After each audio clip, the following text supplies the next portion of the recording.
Good morning, welcome to Morning Outlook. This is Kim speaking on Monday, the 25th of September.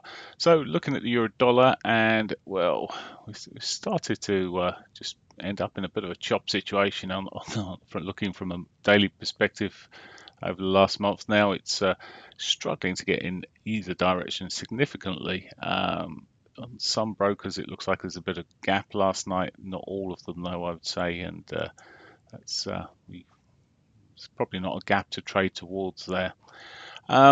So where to today? Well, we do have the weekly and daily pivots above us. We're selling off at the moment. There are a lot of speakers out later today, 1:30 onwards, 1:30, 2 o'clock, 5:40, 10 o'clock. This is PM now, 11 PM. So a lot of speakers later in the day. We've got that's just about it really in terms of Bank of Japan speakers already spoken. 9 o'clock we've got German IFO business climate out, which gives a little blip every now and again, but nothing significant. So there's not a lot of significant news, but plenty of speakers, as I said, from 1:30 this afternoon onwards. Yeah, any of those can create some volatility. So we'll see how we go this afternoon. But for this morning, it doesn't seem too much, although I did read that the Japan Prime Minister will be holding a press conference that's round about 10 o'clock, 9 or 10 o'clock this morning. So that may create a bit of volatility with the yen, but I don't expect that to knock on too far else. So possibility, as I said, with the euro to push back towards these pivots at the moment, though, erring towards the bearish side, maybe back towards that monthly pivot. But it's a lot to go at this morning so far, and I'd rather see give it some time. Really, it's certainly not clear. Looking at the pound, well, the pound chopped through Friday. Actually, we had to sell off, and Moody's regraded the pound again. It's very good of them.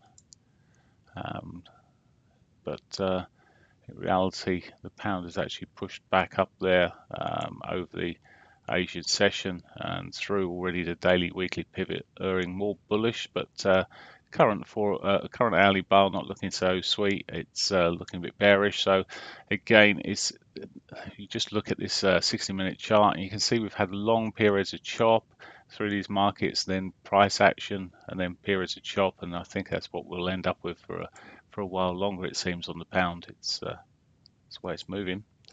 Dollar yen.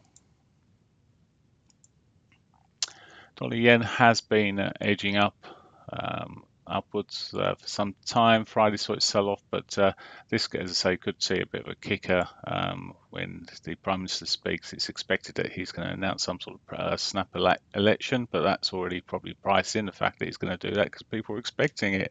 But obviously we'll see what he says when he speaks. But any strengthening of the yen could pull it back down to the 4-hourly pivot, which is below, as with the dailies just been air kissed this morning.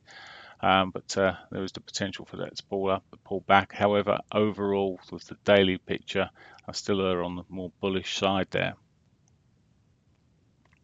So, yeah, still erring a little bit with the bullish. There is some possibilities. Any quick moves up could end up with a bit of divergence, but as I say, erring towards the bullish side. Aussie dollar on Friday managed a bit of a recovery in the end, but it is seeming to be softened. There is the weekly pivot above us at the moment, which could be a bit of a draw. It's also actually a daily pivot we've hit, so we're bouncing off that. So if it can continue its move this morning, well, maybe there's a chance for it to run up towards that, as I say, weekly pivot 200 area. Doesn't look too bad in shape for that at the moment. Finally, Canadian dollar. Bigger picture, I mean, we've been seeing a bit of a retracement from this strong downward trend.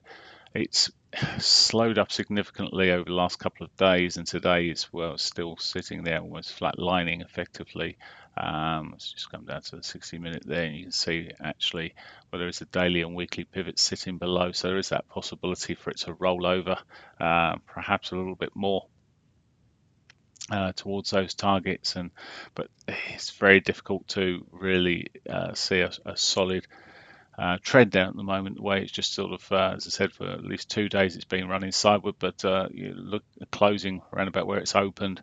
Um, Very little movement on both of those days. Even the previous days, there's a very tightish range overall. Okay, so not a lot on there either. So we'll see how the morning works out. As I said, I'm looking at the potential for euro potentially for a little more bullish push up, but we'll see. Um, and cable is currently in a bit of a bullish mode, but we'll see how these markets just roll out this morning. Have a great day. Bye for now.